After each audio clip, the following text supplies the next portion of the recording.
Pronto. A gravação iniciou, tá bom, irmãos? Se alguém aqui se opõe a ser gravado, eu peço que fale no chat, ou abra o seu microfone e fale ou cale-se para sempre, tá bom? Porque eu preciso informar que nós estamos sendo gravados. Então depois vocês vão ajuizar uma ação contra mim, cobrando indenização, aí vai ficar complicado. Bom, então deixa eu compartilhar aqui a minha tela, já que ninguém se opõe à gravação.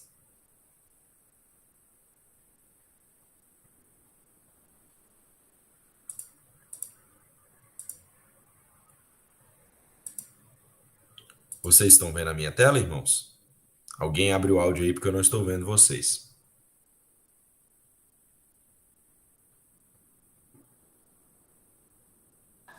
Sim, estamos vendo. Obrigado, Babá.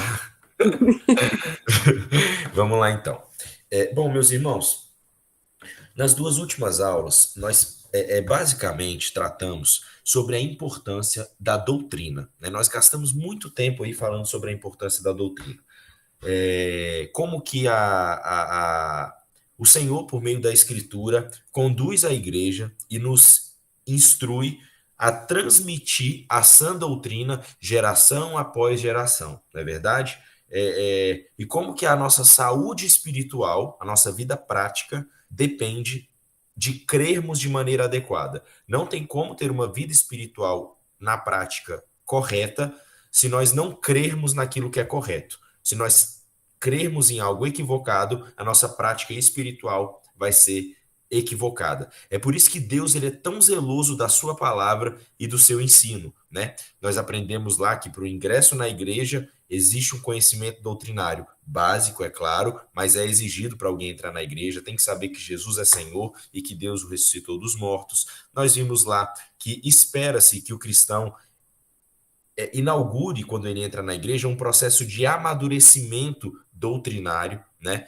O apóstolo Paulo condena lá os coríntios, porque ainda tinha que ministrar leitinho para eles, porque eles não podiam receber alimento sólido, ou seja, o amadurecimento espiritual está diretamente conectado com o conhecimento doutrinário, tá certo? Isso não significa que todo mundo tem que ser um erudito, um profundo conhecedor da Bíblia, um teólogo, um intelectual, não é nada disso, mas em virtude da Bíblia ser a palavra de Deus, todo crente deve ter um coração temeroso a Deus e reverente à sua palavra, a tal ponto que ele organize a sua vida para paulatinamente ir aprofundando o seu conhecimento doutrinário, tá certo?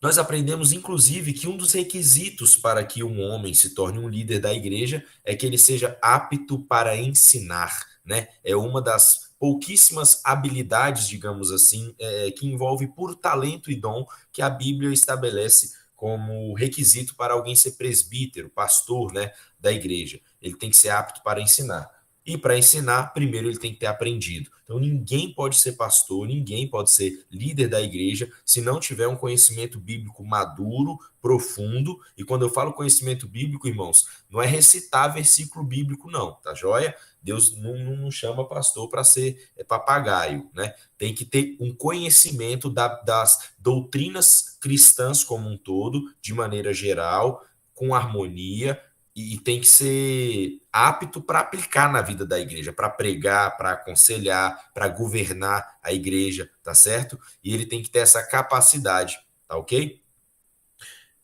Tudo isso para falar da importância da doutrina. Bom, meus irmãos, vamos falar agora sobre a nossa aula de hoje especificamente. Eu quero falar sobre Martinho Lutero, né? Todo mundo aqui já ouviu falar sobre Martinho Lutero. Quem foi Martinho Lutero? Lutero ele nasceu em 1483, numa cidade chamada Eisleben, não sei como é que se pronuncia exatamente na Alemanha, e ele era filho de um pai camponês, recebeu uma criação muito rigorosa, né? Ele se queixava que o pai dele era muito rigoroso na criação dele, porque queria que ele se tornasse advogado, então exigia que ele fosse muito estudioso e etc. Mas houve um episódio na vida de Agostinho, na verdade ele sempre foi um homem que gastava muito tempo refletindo sobre as questões espirituais. Irmão, se alguém quiser fazer alguma pergunta, algum comentário, abra o microfone e fique à vontade para fazer sua intervenção, tá joia? Porque eu não estou vendo vocês. Então, Agostinho não, desculpa, Martinho Lutero, ele sempre teve uma preocupação acerca da eternidade, sabe? Da sua situação em relação a Deus. Isso foi algo que sempre o atormentou. Teve um episódio em que ele passou por uma tempestade muito grande, que a sua vida estava em risco.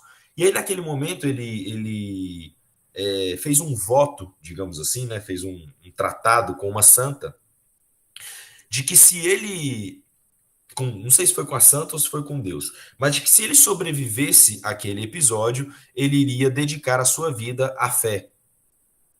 E de fato ele sobreviveu e ele entrou num monastério agostiniano, na cidade de Erfurt, em 1505, aos 22 anos.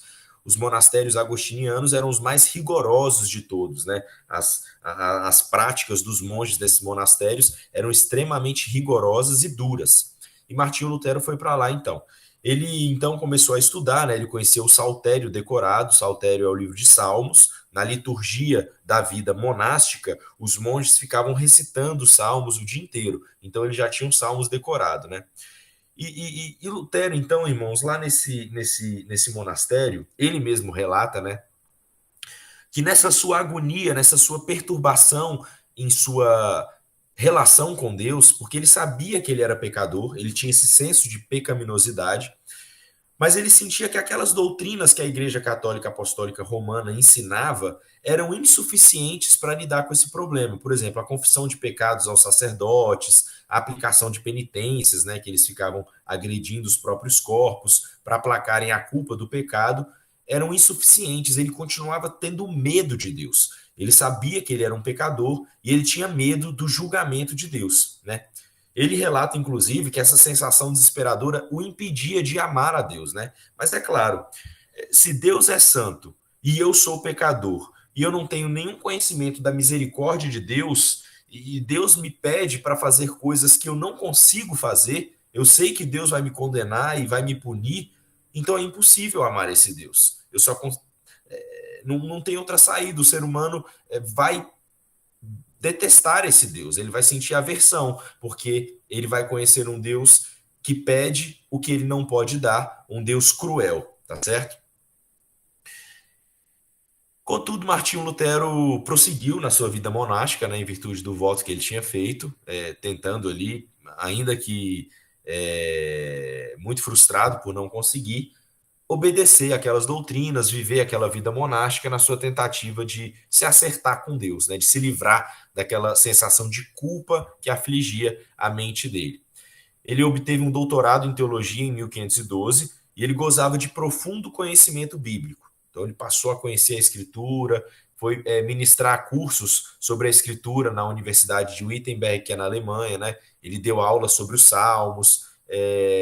Os Salmos, Martinho Lutero, ele já identificava, quando eu coloquei aqui, ó, os quais Lutero interpretava cristologicamente. Ou seja, Martinho Lutero ele já conseguia enxergar a obra de Cristo através dos Salmos. Não explicitamente, talvez, nem em toda a dimensão que a obra de Cristo representava, pelo menos não ainda. Mas o fato de enxergar Cristo nos Salmos, né, naquelas orações em que Davi relata o seu sofrimento, a sua dificuldade, o seu desejo por Deus, mas a sua incapacidade, isso trouxe algum acalento para o coração de Martinho Lutero.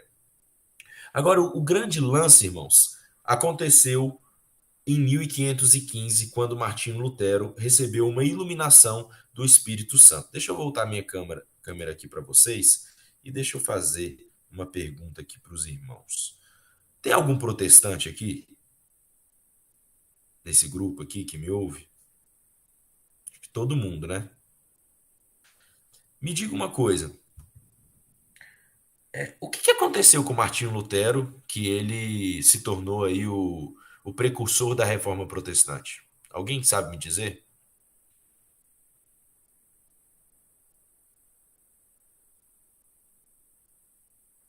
Por favor, Oscar. Eu não sei direito a história completa, mas ele gravou as 96 teses, ou 93, na porta do monastério como ato de rebeldia, pelo fato da igreja não ter acesso às escrituras, seguir só o dogma católico romano e tudo mais. Certo. Foram as 95 teses. Isso é verdade, o Oscar falou está certo. Entretanto, isso ainda aconteceu depois. A minha pergunta é: alguém sabe qual foi a revelação sobre a escritura, em particular, que, digamos assim, descortinou os olhos de Lutero para todas aquelas heresias praticadas pela Igreja Católica Apostólica Romana? Não, Isabela, você não vale, não. Não, senhora. Você está sempre aqui nos bastidores, fica na sua. Alguém sabe me dizer? Vamos lá então, irmãos, vamos falar sobre isso. Eu quero que os irmãos prestem atenção nesse versículo, lido por Martinho Lutero, Romanos capítulo 1, 17. Olha o que diz: visto que a justiça de Deus se revela no evangelho de fé em fé, como está escrito, o justo viverá por fé. Esse era um versículo que incomodava muito Martinho Lutero, porque a interpretação que ele tinha desse versículo era o seguinte: olha, o evangelho revela a justiça de Deus. Deus é um Deus justo. E o que é justiça? Justiça é dar a cada um o que ele merece. E o que um pecador merece, irmãos? Um pecador merece condenação. Então, quando Martinho Lutero lia esse versículo, ele ficava extremamente perturbado, porque ele falava: ora, se o evangelho revela a justiça de Deus, ou seja, o julgamento, o juízo desse Deus santo, eu vou ser condenado, porque eu sou um pecador. Eu tenho plena convicção que eu sou um pecador. O meu pecado não me está oculto. Inclusive, eu sou perturbado por isso por toda a minha vida. Eu sou incomodado por toda a minha vida, porque eu sei que eu sou um pecador e eu preciso de Deus. Ele é santo, ele é todo-poderoso, ele é o criador dos céus e da terra. Um dia eu hei de me apresentar diante dele e as minhas obras são malignas. Eu não consigo cumprir a lei de Deus. Ocorre que em um determinado momento, evidentemente inspirado pelo Espírito Santo, Martinho Lutero compreendeu por que o evangelho se chama evangelho, por que ele significa boa notícia, boa nova, né? Martinho Lutero, de fato, recebeu essa revelação como uma boa notícia, como alguém que está aflito, angustiado, que não vê saída para a sua situação, mas o Espírito Santo vem e, por meio da Escritura Sagrada, lhe comunica uma boa notícia. Vamos ler o versículo de novo. Visto que a justiça de Deus se revela no Evangelho, de fé em fé, como está escrito, o justo viverá por fé. Então, Martinho Lutero compreendeu que essa justiça que o apóstolo Paulo se referia aqui em Romanos capítulo 1, versículo 17, não é o julgamento, não é o juízo de Deus, mas é a justificação. Ou seja, Lutero, você jamais será justo aos olhos de Deus por meio das suas obras. Você nunca vai conseguir cumprir a lei de Deus porque você é um pecador. E o evangelho revela a justificação de Deus, ou seja, a justiça que você não tem, mas que Cristo tem, lhe é imputada por meio da fé. Opa, acho que alguém está tentando entrar, só um momentinho. Seja bem-vindo, Leandro.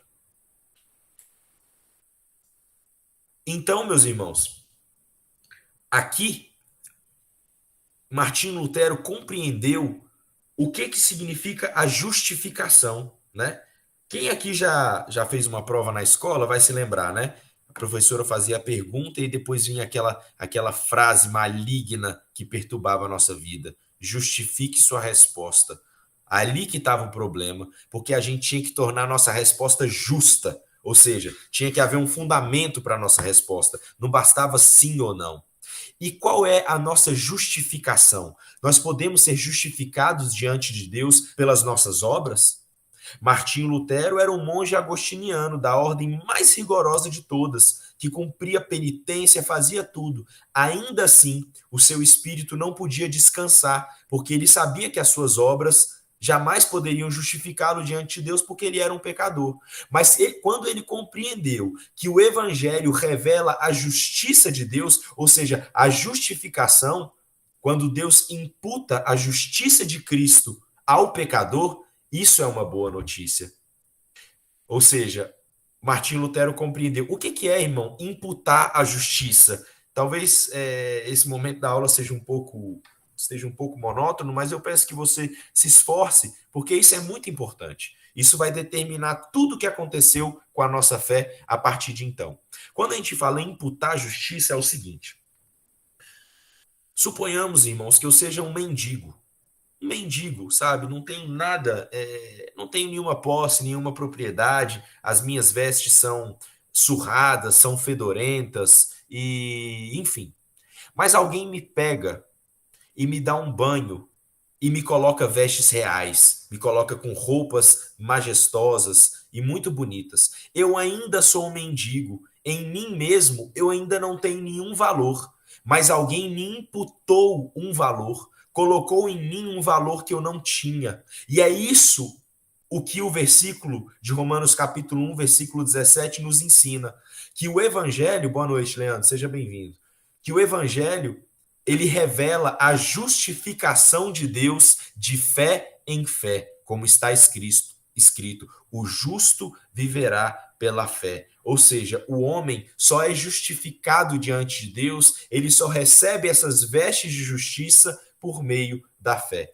E é a partir daí que a reforma protestante, digamos assim, ela começa no espírito desse homem chamado Martinho Lutero.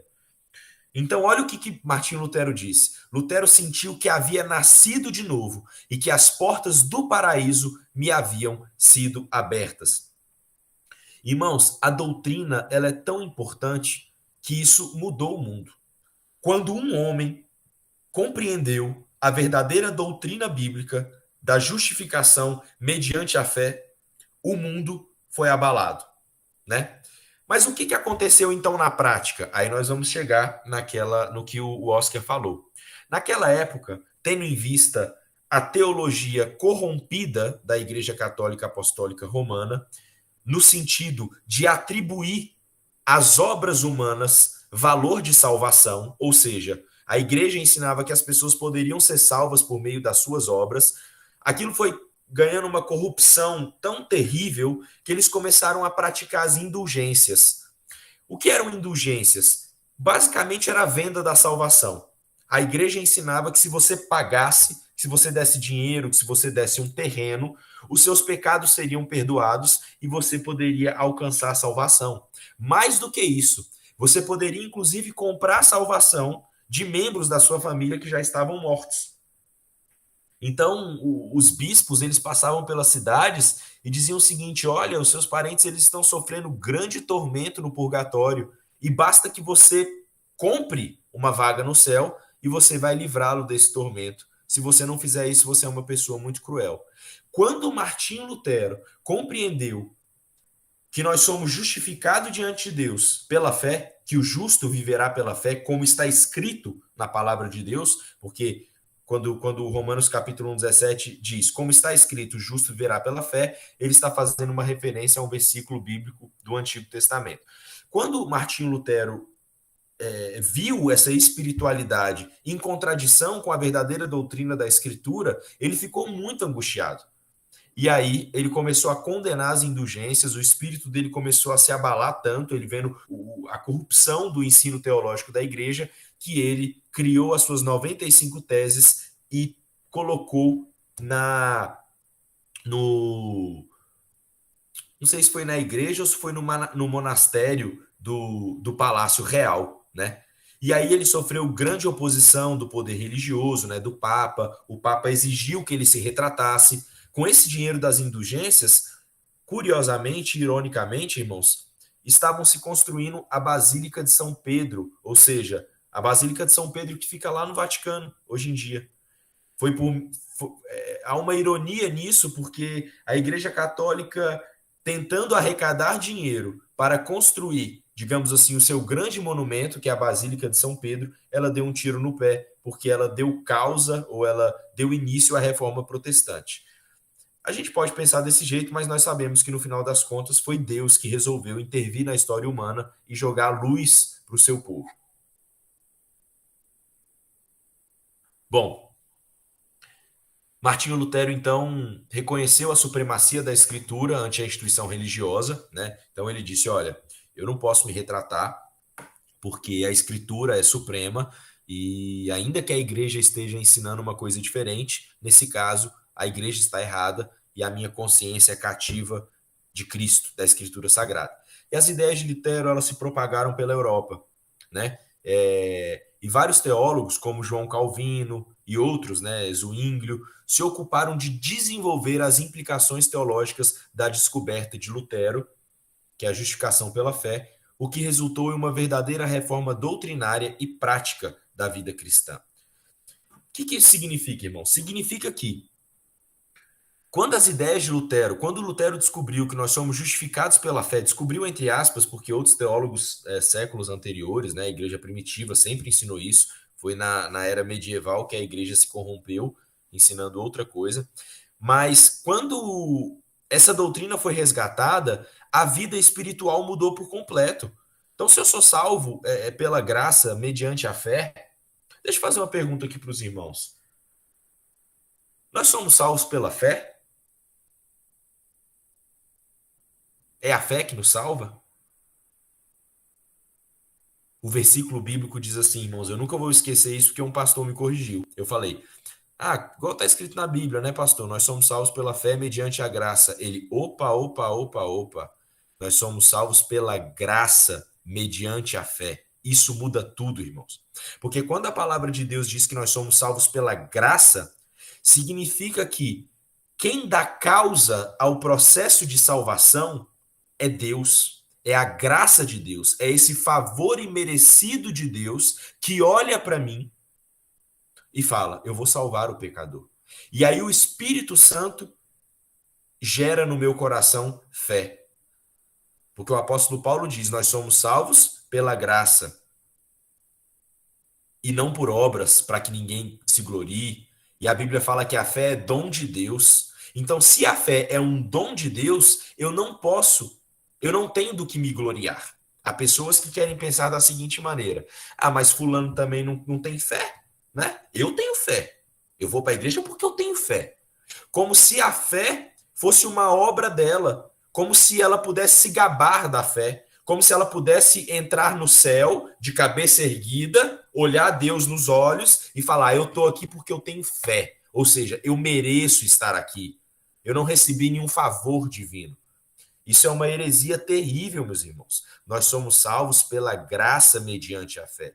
Se nós que estamos aqui temos fé, é porque Deus, na sua infinita misericórdia, graciosamente e merecidamente, resolveu nos conceder o presente da fé. Bom, quando Martinho Lutero, então, compreendeu isso e as suas ideias se alastraram pela Europa, toda a teologia começou a ser transformada. As pessoas falaram, cara, mas se eu sou salvo pela graça, então tudo mudou. Tudo muda. Deus é soberano. Ele está no controle da história. A escritura é soberana. Todas essas práticas que nós temos feito até hoje, que colocam o homem no centro, que colocam as obras no centro, elas estão erradas. Elas têm que ser abolidas. E muitos teólogos começaram, então, a desenvolver essa teologia que Martinho Lutero iniciou. Bom, agora eu quero passar, irmão, para a Reforma Protestante na Inglaterra. Porque a Reforma Protestante começou na Alemanha com Martinho Lutero, mas, como eu disse, as ideias dele se espalharam por toda a Europa e muitas coisas aconteceram. Vamos falar um pouco sobre a Reforma na Inglaterra. Tudo começou com um rei chamado Henrique VIII. Henrique VIII se casou com uma mulher chamada Catarina de Aragão. Mas essa mulher não dava herdeiros homens para ele para sucedê-lo no trono. E ele estava muito frustrado com isso, muito chateado, estava impaciente com isso, e ele queria então arrumar uma outra mulher. Para isso ele teria que se divorciar. Mas o Papa se recusou a reconhecer a anulação do casamento. Na verdade, não é se divorciar, né? Ele não queria se divorciar, porque o divórcio é pecado, então ele queria dar um jeito de anular aquele casamento para ele poder se casar de novo sem cometer pecado. Só que o Papa se recusou a reconhecer a anulação do casamento. Então Henrique VIII rompeu com Roma e fundou uma igreja, a Igreja Anglicana, onde ele era o líder supremo da igreja, tá certo? Aí ele falou, bom, já que o Papa não quer aceitar a anulação do meu casamento, então eu vou romper com a Igreja de Roma e eu mesmo vou fundar a minha igreja, que é a Igreja Anglicana. A Igreja Anglicana, ela era um meio termo entre a Igreja Romana, por isso que eu coloquei aqui romanista, e a Igreja Protestante. É uma igreja cuja teologia ela é mais protestante, mais perto das ideias de Lutero, mas o governo e a liturgia do culto são romanas. O que é o governo da igreja? É como a igreja é conduzida, é governada. A igreja de Roma, a igreja católica apostólica romana, ela é governada no modelo episcopal, ou seja, as instâncias de autoridade são ocupadas por um único homem, né? Você tem o bispo de Roma, que é o Papa, ele é a autoridade suprema e ele faz o controle dos cardeais abaixo dele. Esses cardeais fazem o controle dos arcebispos abaixo deles. Esses arcebispos fazem o controle dos bispos e os bispos fazem o controle dos padres. Então, em todas as instâncias de autoridade, o poder é exercido por um único homem, tá certo? Então, na igreja anglicana, o governo também é assim, episcopal. E a liturgia do culto também é como na igreja católica apostólica romana. Como assim? Os líderes da igreja, eles vestem aquelas roupas diferentes, como os padres, o culto é cheio daqueles elementos misteriosos, né? Enfim, muito ligado ao materialismo, ao misticismo do culto, e não ao significado das coisas. Bom, então Henrique VIII fundou essa igreja. Ele morreu e quem ascendeu ao trono foi o filho dele. Tá certo? Ele anulou o casamento e casou com uma outra mulher chamada Ana Bolena, depois casou com um monte de mulher. Ele morreu e o filho dele, chamado Eduardo VI, ascendeu ao trono. Ele tinha 10 anos na época, ele era apenas um pré-adolescente, então o país foi comandado por esse conselho regencial. Ele não tinha idade ainda para de fato governar, né? Entretanto, Eduardo VI, ele foi o primeiro rei inglês que foi criado como protestante, né? Ele foi criado aí na igreja anglicana, fundada pelo seu pai.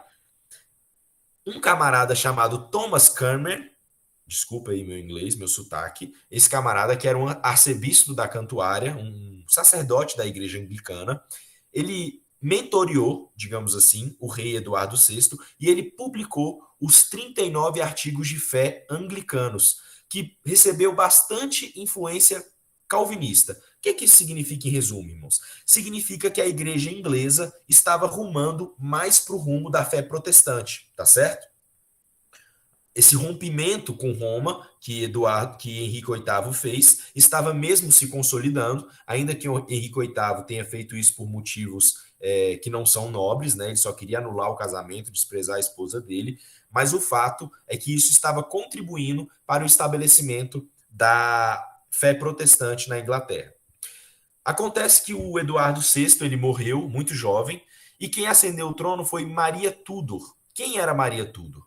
Maria Tudor, ela era filha de Catarina de Aragão, a primeira esposa de Henrique VIII, que ele anulou o casamento. Então Maria Tudor, ela era extremamente ressentida da fé protestante, aquela fé fundada pelo seu pai e por meio da qual ela foi considerada uma filha ilegítima, né? Henrique VIII se separou da mãe dela, né? Anulou o casamento e então ela foi considerada ali uma filha bastarda. Então a fé protestante para ela representava uma grande injustiça. Então quando ela ascendeu ao trono, ela reatou os laços com Roma, com a Igreja Católica Apostólica Romana, e implantou uma perseguição ferrenha aos protestantes. Ela é conhecida como Maria Sangrenta. Quem aqui já ouviu falar sobre um drink chamado Bloody Mary? Existe um drink famoso chamado Bloody Mary, que é feito com um suco de tomate. Esse drink foi batizado em homenagem a ela, por ela ter matado tanta gente e por ter sido apelidada de Maria Sangrenta, né? Então ela implantou essa perseguição ferrenha aos protestantes e ela queimou na fogueira esse Thomas Cranmer, que era o arcebispo da Cantuária, que mentoreou Eduardo VI e que publicou os 39 artigos de fé, né, que implementavam uma teologia muito mais protestante do que católica. Uma curiosidade sobre o Thomas Cranmer é que em um momento da vida dele, num momento de fraqueza, ele assinou um documento onde ele negava a fé protestante dele. Depois ele voltou atrás e voltou a proclamar a fé protestante. Mas quando a Maria Sangrenta mandou ele para a fogueira, ele estendeu a mão assim, sabe? a mão direita dele, e deixou a mão dele queimar primeiro. Como quem dizia, essa mão traidora que me fez negar a minha fé, ela vai ser a primeira a queimar.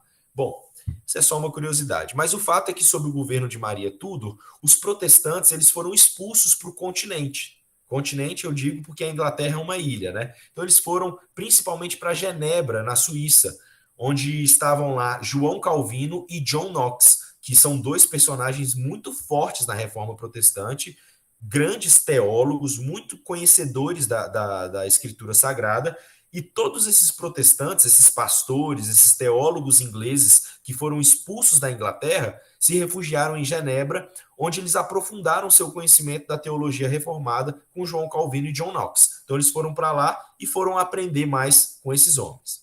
Maria Tudor morreu, Elizabeth I, que era uma meia-irmã dela, filha de Henrique VIII com Ana Bolena. Henrique VIII, lembrando, foi aquele rei que rompeu com Roma e criou a Igreja Católica. Primeiro ele era casado com Catarina de Aragão, que era a mãe da Maria Sangrenta. Ele anulou o casamento porque ela não dava herdeiros homens e casou com Ana Bolena. E preciso corrigir aqui, ele não se divorciou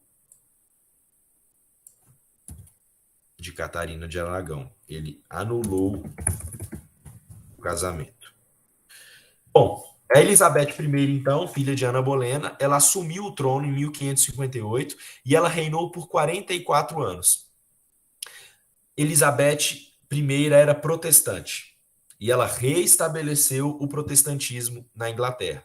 Então, todos aqueles protestantes que fugiram da Inglaterra no governo de Maria Tudor, foram para Genebra e ficaram aprendendo com João Calvino e John Knox, eles voltaram para a Inglaterra teologicamente mais maduros, né? A fé protestante agora estava muito mais clara para eles, não somente aquelas ideias iniciais e elementares, mas todas as implicações da verdadeira tradição teológica já estavam amadurecidos. E eles ficaram conhecidos como puritanos. Quem já ouviu falar na palavra puritano, né? O que é ser puritano? Quando alguém diz, fulano é puritano, significa que aquela pessoa é um pouco moralista, né? Esse termo assumiu uma conotação um pouco negativa. É aquela pessoa que tem um rigor moral muito marcado. Por que isso? É porque os puritanos, eles eram assim mesmos. Eles eram pessoas extremamente comprometidas com a sua fé. E a vida deles era marcada pela obediência à palavra de Deus. Então, numa sociedade desobediente e corrupta, eles eram vistos como pessoas de extremo rigor moral. Além disso, eles valorizavam muito a erudição, eles eram muito estudiosos. Então, eles reuniam, irmãos, duas características muito importantes: intelecto, erudição, porque a Bíblia fala que a gente tem que amar a Deus de todo o nosso coração, de toda a nossa força e de todo o nosso entendimento. Então, usar o cérebro em favor da fé não é pecado, tá, irmãos? Pelo contrário, é um mandamento. Então, eles reuniam duas características. Eram eruditos, muito estudiosos, mas também eram muito piedosos. A vida espiritual deles era muito apaixonada e muito verdadeira, compreende? Então, por isso, eles eram chamados de puritanos. Acontece que Elizabeth I, ela gostou dessa ideia de ter a igreja independente de Roma, mas subordinada a ela, né? Porque a igreja anglicana, como eu falei no início, quando Henrique VIII ele rompeu com Roma e criou a própria igreja, ele se estabeleceu como o líder da igreja, né? Então, a igreja protestante na Inglaterra, ela era marcada por essa confusão, ou seja, o magistrado civil, o rei, era a autoridade da igreja. Então, Elizabeth I, quando ela reestabeleceu a fé protestante, né, Maria Tudor colocou o catolicismo romano, e Elizabeth I reestabeleceu o protestantismo. Mas Elizabeth I quis manter a igreja subordinada a ela. Os puritanos resistiram a essa ideia. Eles queriam a independência tanto de Roma quanto da monarquia. Eles entendiam que a igreja deve ser governada por um colegiado de presbíteros, né? O presbitério. O que isso significa, irmãos? Como eu disse agora há pouco, a Igreja Católica Apostólica Romana, ela funciona de uma forma episcopal. Ou seja, em cada instância de autoridade e poder, você tem um único homem que exerce a fiscalização de quem está abaixo dele. Tá certo? É um sistema hierárquico. Os puritanos, eles entendiam que o livro de Atos nos ensina que a igreja deve ser governada por presbíteros, ou seja, não deve ter apenas um homem que governa a igreja, deve ser um colegiado de homens eleitos pela igreja que devem promover o governo da igreja. Por que isso? Porque todos nós somos pecadores. Então, quando a gente divide o poder entre homens maduros na fé, reconhecidamente fiéis a Deus, que têm uma vida piedosa, eles vão poder, digamos assim, estabelecer um sistema de controle entre o pecado dos próprios corações deles, né? Há um ditado diz que o poder absoluto corrompe absolutamente, né? Não se diz que você quer ver, conhecer um homem, dê poder a ele. E isso é uma grande verdade, né? Pessoas maravilhosas que nós conhecemos, quando recebem poder absoluto, sucumbem e se corrompem. Então, os puritanos interpretavam o modelo de governo bíblico por meio de um presbitério. E eles achavam que não devia ser o governo civil, ou seja, não tem que ser nem papa e nem rei que vai governar a igreja, não. Quem governa a igreja são os próprios crentes, são os próprios cristãos. Então, eles resistiram a essa ideia de Elizabeth I, eu estou finalizando já, tá, irmãos? Resistiram a essa ideia de Elizabeth I e queriam estabelecer um governo por presbitério. Bom, a verdade é que Elizabeth ela governou por 44 anos. Então, por 44 anos, os puritanos tiveram muita liberdade para pregar o evangelho.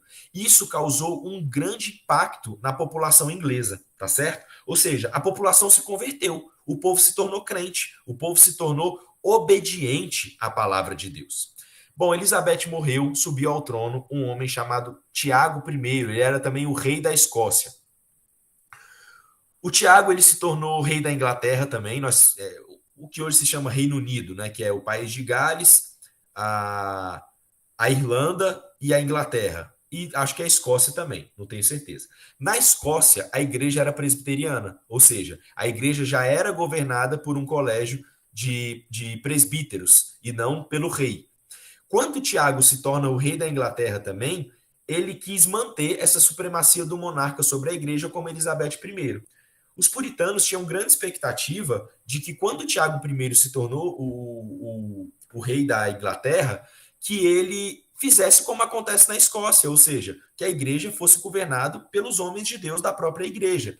E aí os puritanos ficaram muito frustrados com isso e muitos deles migraram para os Estados Unidos. Então, muitos dos pais fundadores dos Estados Unidos eram os puritanos.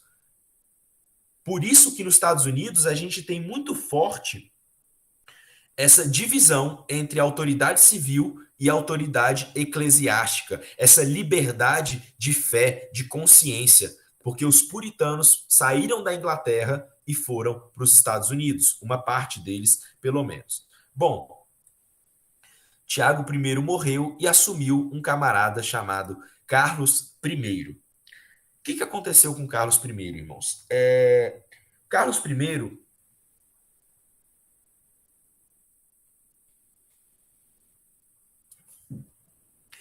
ele começou a querer controlar a igreja da Escócia. Irmãos, mais 7 minutos eu termino. Ele começou a querer controlar a igreja da Escócia. Só que os escoceses não arregaram. Eles falaram, aqui não, aqui não. Aqui a gente morre pela nossa fé. A nossa igreja, ela é protestante e ela é governada por um presbitério, pelos homens da própria igreja. Aqui você não vai mudar nem a nossa teologia, porque a nossa teologia ela é derivada da Escritura Sagrada, e nós também não vamos bater continência a você, rei, nos assuntos de fé. Nós batemos continência nos assuntos civis, mas no que toca à nossa fé, a nossa única regra de fé e prática, a Escritura Sagrada, determina que nós mesmos devemos conduzir a igreja. E se você quiser se meter nisso, só por cima dos nossos cadáveres. Então, Carlos I queria arregimentar um exército para ir contra a Escócia, essa resistência escocesa. O que ele fez? Ele criou um parlamento inglês para tentar eleger parlamentares e arrecadar fundos dos nobres ingleses para sustentar um exército e atacar a Escócia. Só que lembra que eu falei que os puritanos causaram um grande impacto na Inglaterra? Que pregaram e que o povo se converteu? Quando Carlos I criou o parlamento e os parlamentares foram eleitos, a maioria deles era puritano. Ou seja, eles também eram protestantes e eles também achavam que a igreja deveria ser governada por um presbitério. Então ninguém apoiou Carlos I. Então a estratégia dele não funcionou.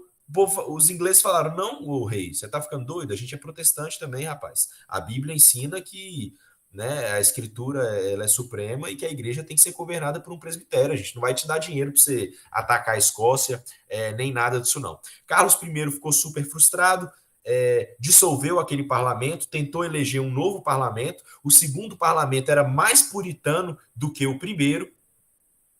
E aí, então, o Carlos I tentou destruir o parlamento. O parlamento inglês pediu ajuda dos escoceses, os escoceses atenderam. E aí, irmãos, finalmente eu vou chegar no ponto que eu queria.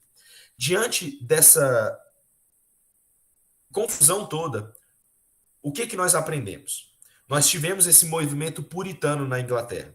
O que o movimento puritano queria? Ele queria reformar a igreja na sua teologia, ou seja, eliminar todas as heresias católicas apostólicas romanas. Eles queriam reformar a igreja no culto, ou seja, o nosso culto, nós temos que adorar a Deus como a Bíblia manda a gente adorar a Deus, não é conforme a imaginação humana. E terceiro, nós temos que reformar a igreja quanto ao governo da igreja. Bom, quanto à teologia, eles já tinham alcançado boa parte do percurso, né? Desde quando a igreja se tornou anglicana e que Eduardo VI, aconselhado pelo Thomas Cranmer, publicou os 39 artigos de fé, a teologia protestante já estava relativamente implantada. Quanto ao culto, mais ou menos, porque a igreja anglicana ainda guardou ali aqueles elementos de culto católicos apostólicos romanos. Quanto ao governo, o movimento puritano nunca conseguiu implantar o que eles queriam, porque até Elizabeth I, que era protestante, quis manter a sua supremacia, Tiago I também, e Carlos nem se fala. Então, quando eles conseguiram estabelecer a supremacia puritana no parlamento inglês, o que eles falaram? O nosso momento é esse. Vamos estabelecer a nossa reforma protestante segundo o que nós cremos. E eles se reuniram, irmãos, numa assembleia que é o que nós chamamos de Assembleia de Westminster. O que é a Assembleia de Westminster? Foi uma assembleia convocada pelo parlamento inglês para que eles pudessem, então, estabelecer, gente, no final das contas, no que a gente crê? O que a Bíblia ensina? As doutrinas fundamentais do cristianismo. Quais são elas? Vamos falar sobre isso? Como a igreja deve ser governada? Como o culto deve funcionar? O que a Escritura ensina a respeito disso? Convocaram 120 teólogos e pastores, os homens mais conhecedores da Bíblia daquela época, homens eruditos. As pessoas que nós estamos falando aqui, irmãos, é importante a gente falar sobre isso, eram homens que estavam dispostos a dar a sua própria vida pela fé. Eram pessoas que constantemente estavam ameaçadas de ir para a fogueira, de serem decapitadas, que abandonaram seus lares, as suas famílias, as suas terras, em virtude da sua fé. Eles não aceitavam outra coisa. Não, a nossa mente é cativa de Cristo. Essa assembleia, irmãos, se reuniu por nada mais, nada menos, essa assembleia de 120 teólogos, do que 10 anos. Durante 10 anos, eles ficaram debatendo sobre as doutrinas fundamentais do cristianismo. O resultado disso foram 3 documentos principais. A Confissão de Fé de Westminster, que são, se eu não me engano, 33 artigos que falam sobre a fé cristã, as doutrinas fundamentais do cristianismo. O Catecismo Maior. O que é o Catecismo Maior? É um documento criado para que os pastores utilizassem como um guia na pregação do evangelho. Vejam, pastores, é isso que a Bíblia nos ensina. Então, utilize esse Catecismo Maior para vocês ensinarem. Só um parênteses, tá, irmãos? Quando alguém fala em catecismo, palavra catecismo, o que vem à mente de vocês?